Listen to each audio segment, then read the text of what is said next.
Retrouvez le débat de Smart Impact avec Veolia.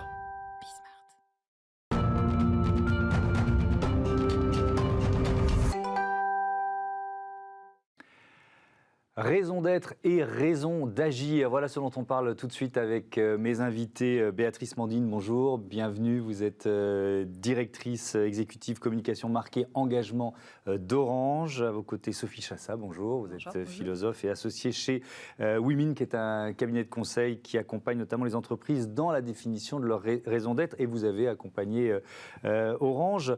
Cette raison d'être, Béatrice Mandine, c'était fin 2019. La voilà, Orange est l'acteur de confiance qui donne à chacune et à chacun les clés d'un monde numérique responsable. C'est quoi pour vous? C'est une sorte de boussole? On dit souvent ça avec les entrepreneurs ou les entrepreneurs. C'est une boussole dans la mesure où ça nous oriente, ça oriente notre action en fait.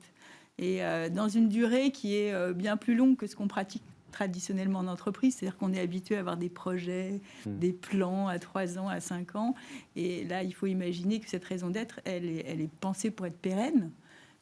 C'est la définition de ce pourquoi nous sommes là tous les matins, qu'est-ce qu'on fait ensemble, et donc ça projette un peu dans le temps, et ça c'est assez sain dans un monde que je trouve moi assez agité et en perpétuelle accélération, donc ça donne du sens, ça donne une orientation. Ça donne du sens, mais le plan stratégique, il est en cohérence avec cette, avec cette raison d'être. Il faut quand même que tout ça marche dans le même sens, parce que sinon c'est un peu complexe. Mais la chance qu'on a eue chez Orange, en fait, c'est qu'on a travaillé parallèlement à définir ce plan stratégique et cette raison d'être.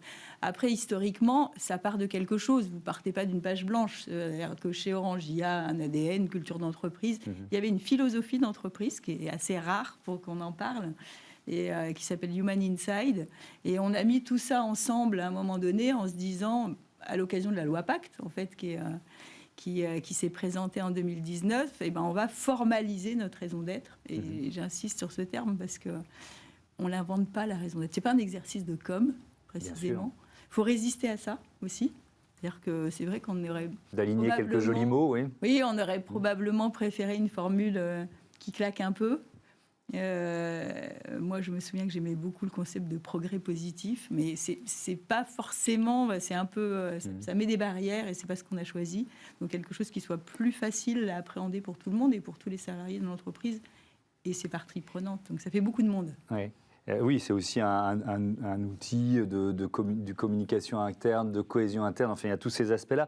Quelques chiffres sur les entreprises à raison d'être au sein du CAC 40. 8 sociétés sur 10 en ont une société à mission, c'est Danone, et 3 sociétés qui ont une raison d'être statutaire. Il y a Orange, il y a Engie et il y a Worldline.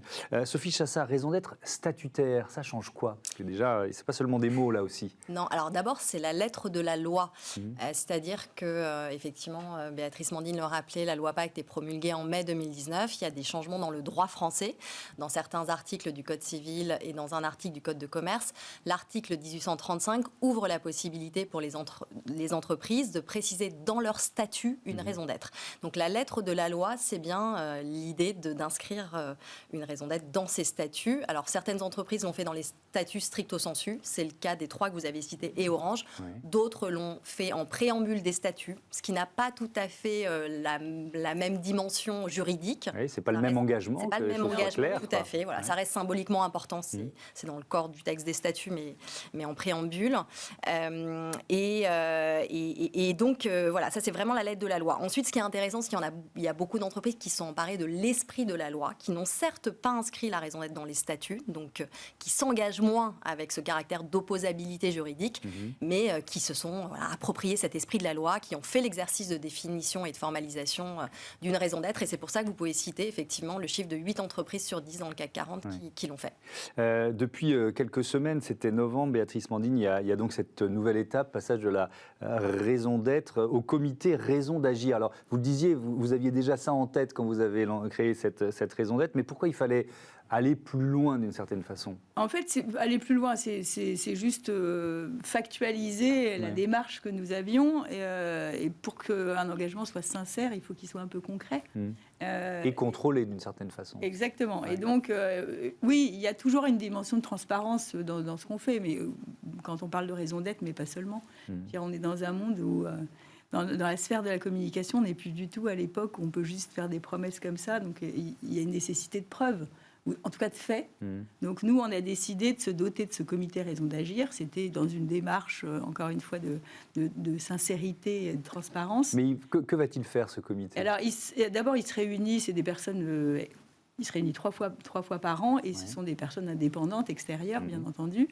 On leur a proposé des indicateurs qui cadrent avec notre raison d'être, évidemment. Il y a quand même 14 indicateurs très concrets.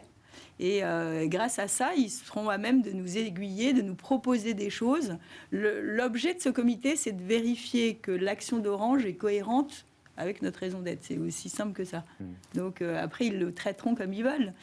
Je pense qu'il faut assumer aussi que dans cette histoire de raison d'être, on défriche un peu. Il y a le cadre de la loi, comme le disait Sophie, mais à côté de ça, chacun l'interprète un peu à sa manière. Et d'une entreprise à l'autre, c'est un peu différent. Et il n'y a pas de bonne ou de mauvaise recette, d'ailleurs. Ça dépend un peu du modèle de l'entreprise. Oui, il est présidé, ce comité raison d'agir, par Eba Kalondo, qui est la porte-parole bureau du président de la Commission de l'Union africaine. Sophie Chassa, dans l'accompagnement que vous faites avec Women de cette démarche d'Orange, la raison d'agir, ça vous semblait une évidence, il fallait l'organiser malgré tout.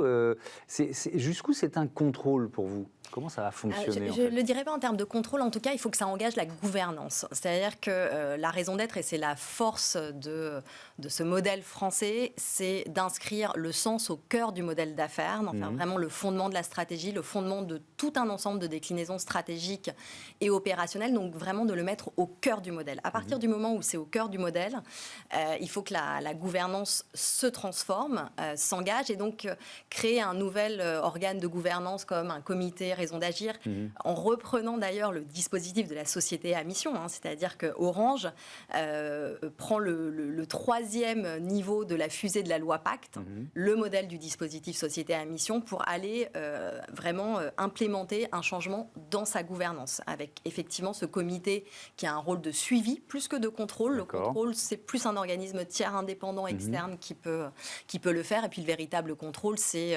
l'opinion publique qui vérifie effectivement qu'en face des déclarations, il y a des actes. Béatrice Mandine vient de le rappeler. On n'est plus à un moment où on peut simplement faire un exercice de communication avec les engagements sociaux et environnementaux. Il y a un risque de ce qu'on appelle le purpose washing, qu'on ne traduit pas vraiment en français, mais voilà, c'est l'idée du blanchiment de raison d'être. Ça veut dire. Et effectivement, il y a ce contrôle interne avec cet organe de gouvernance, mais de toute façon, l'opinion publique veille désormais. Est-ce que c'est un mouvement qui dépasse la France ? Sophie Chassa. Alors, ce qui est assez intéressant, c'est qu'effectivement, la France, le modèle français est assez singulier, avec vraiment cette volonté de mettre le sens avant les normes dans tout cet enjeu de l'engagement social et environnemental. Il y a en Europe le cas de l'Italie, qui a également un statut de società benefit. Et ce qu'on est en train de voir, c'est que l'Europe est en train de s'emparer du sujet. Alors, on le voit avec plusieurs signaux. Le Parlement européen a pris des résolutions sur la gouvernance d'entreprises durables en décembre 2020. En mars 2021, une autre résolution du Parlement a insisté sur l'importance d'élargir et d'abaisser le seuil des entreprises qui doivent se doter d'un devoir de vigilance. Et en avril 2021, il y a eu la réforme de toute la communication des informations extra-financières des entreprises qui est en train de se mettre en place avec un standard qui va être beaucoup plus exigeant. Donc ça s'appelle le CSRD, Corporate Sustainability Reporting Directive.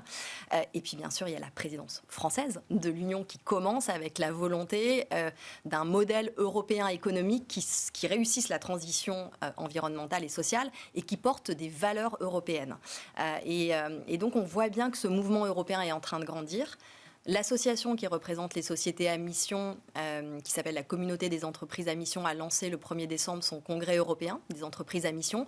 Donc on voit bien qu'il y a un mouvement qui est en train de dépasser la France, et c'est formidable que la France inspire ce modèle-là à l'échelle européenne. Béatrice Mandine, est-ce que finalement ça vous donne un avantage face à des concurrents mondiaux d'être engagés dans ce processus de raison d'être, de raison d'agir? Là, si je reprends ma casquette de directrice de la marque, j'aurais envie de vous dire qu'effectivement, la France est singulière en cette loi Pacte, parce qu'elle elle a créé une dynamique de mouvement et d'engagement vers la raison d'être, mais le purpose en anglais, en termes de marque et de branding, c'est pas tellement nouveau. Hein. Ça fait très très longtemps. L'entreprise promesse, voilà. Ça fait un petit moment qu'on en parle. Oui.